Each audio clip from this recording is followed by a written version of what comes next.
Hi, this is Lisa Rangel with Chameleon Resumes, the premier executive resume writing company, and thank you for joining me today. Today we're going to talk about 5 very fixable resume mistakes that are common and you can fix today.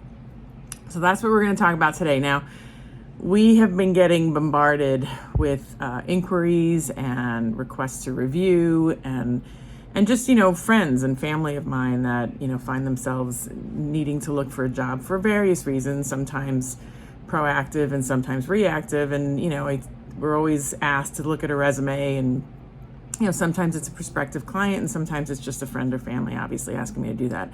And I'm seeing the same common, really easy to fix mistakes in so many of these resumes. And I just wanted to share them with you. So I got a little list. And we're going to talk about 5 fixable resume mistakes that you can fix today. And the first is, and this to me is one of the most important things to fix, is put a title on the top of your resume. So the mistake is that there is no title.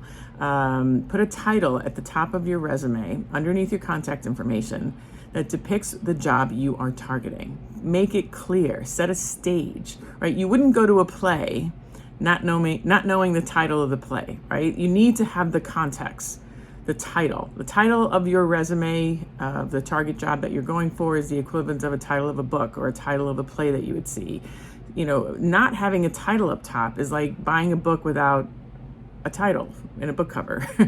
You don't have a context, you don't have a stage set in which then you digest the rest of the information you are about to read. So make sure you have a title at the top of your resume.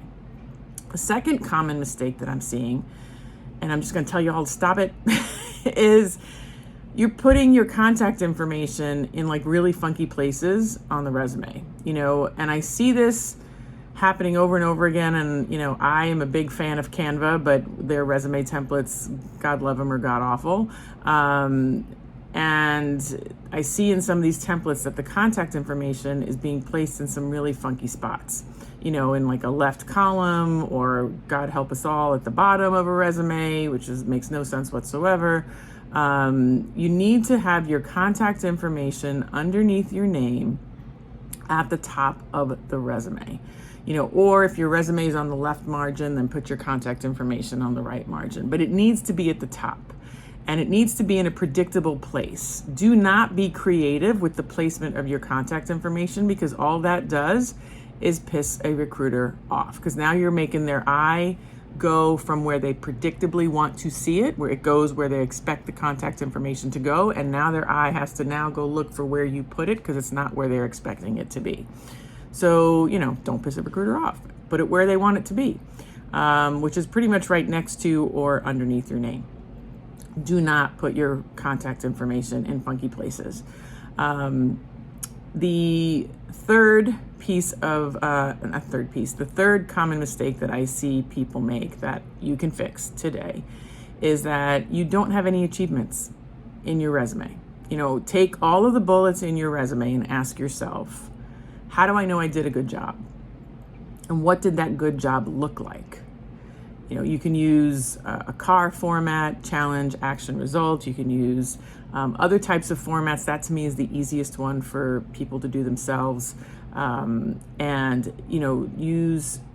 the challenge, the action you took, the challenge that was present, the action you took, and what was the result of you taking an action within that challenge, right? And what was the result of that? So show how well you did each task that you have outlined in the bullet of your resume, and do that for every bullet on your resume. So make sure you have results. Show how well you did your job. Why is this important? So recruiters are fielding hundreds, if not thousands, of resumes for particular openings. And if you are applying, say, for a director of marketing role, that recruiter might be looking at, say, 50 resumes looking for the director of marketing. If you all put the same tasks on your resume, how do they know who did it well, and how do they know you're different? When you put your achievements outlining how well you did the task on your resume, that's how you set yourself apart. So this is why this is important. The fourth mistake that I see on resumes that is very fixable is that you have a photo on your resume. And I'm telling you, take it off. Again, I love Canva on so many levels, but their resumes are contributing to this problem. I quite literally had a recruiter share with me this past week that when photos are on resumes, they suspect the person might be attention seeking, right? And while some may say that's not bad, some may say that's not good, right? And photos in general introduce all sorts of bias, positive and negative, but it introduces bias, and recruiters really genuinely want to remain neutral. But in the end, they're human. So, don't introduce information that can contribute to a bias, positively or negatively, because even when it's positive for a day, it may backfire you the next day. So do your best to remain neutral in the presentation of your candidacy. And that starts with not having a photo on your resume. I don't care what template you use. If it's including if it's including a photo on the template, the resume template, don't use it.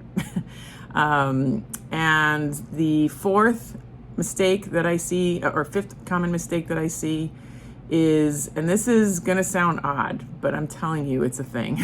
in the spirit of attention seeking, when so the mistake is that your name is the biggest thing on your resume, and when your name is the biggest thing on your resume, you are not drawing any or as much attention, if not any attention, to how well you do your job. So I'm not by any means saying, who you are and what your name is doesn't matter, because of course who you are matters, right? But the purpose of a resume is to get you an interview. And the best way to get an interview is to focus on the achievements and influence that you can bring to a job. So the biggest thing on your resume, or the thing that draws the most attention on your resume, should not be your name. Have it be the title that you have under your name so they know exactly what job you're going for. Highlight, if you have great employer pedigree, highlight the employers that you're working for. If you have the right titles for jobs that you're pursuing, highlight the titles. If you went to a great school and, it carries pedigree and it carries, a great network, and you're emailing it to somebody who went to the same school as you, maybe highlight that a little bit more. But, highlight what's interesting about you and what's relevant to the job in your background, but don't necessarily just highlight your name, because, unless you're famous, it really doesn't matter, right? And if you're famous, you probably don't need a resume anyway. So I see the biggest thing on a resume being the name quite often, enough that I'm putting it in a video. So, that's not the most interesting thing about you for most of us. And it's not in any way relevant to you doing the job. And again, the purpose of the resume is to get an interview for that job. So show how you are relevant to the particular opening. So what do you think of these tips? Did I miss anything? What would you add as an easy fix to help the audience here? Definitely put your suggestion below in either the comments, or DM me if that's helpful as well, and I can share it. And if you want to learn more about how to get your resume ready for the upcoming hiring season, go to freeexecresumetraining.com. And I'm going to put the URL up here in just a second. And go there and register for my next resume training. I do before and after resumes. It's free. I show what's working. I show some resumes that aren't working, and it gives you some comparison and a gut check of what to know that you need to do in your resume, in addition to these mistakes that I told you today. So again, go to freeexecresumetraining.com and register for my next session. If you like this video, I'm going to ask you to like it. If you know of someone who will benefit from these mistakes being fixed and knowing about my next training, I'm going to ask you to share the video. And if you want to make sure you don't miss next week's video, do subscribe to the channel below. And always reach out to me anytime. You can reach out to me by DMing me, by commenting below, by sending me an email at lr@chameleonresumes.com. I do my best to reply to each and every comment, email, and DM. I pride myself on it and do the best that I can. So I look forward to hearing from you and hope to see you on the training next week. And let me know when you've made all these changes on your resume. I want to hear the good news and hear how you're doing. Keep me posted. Take good care.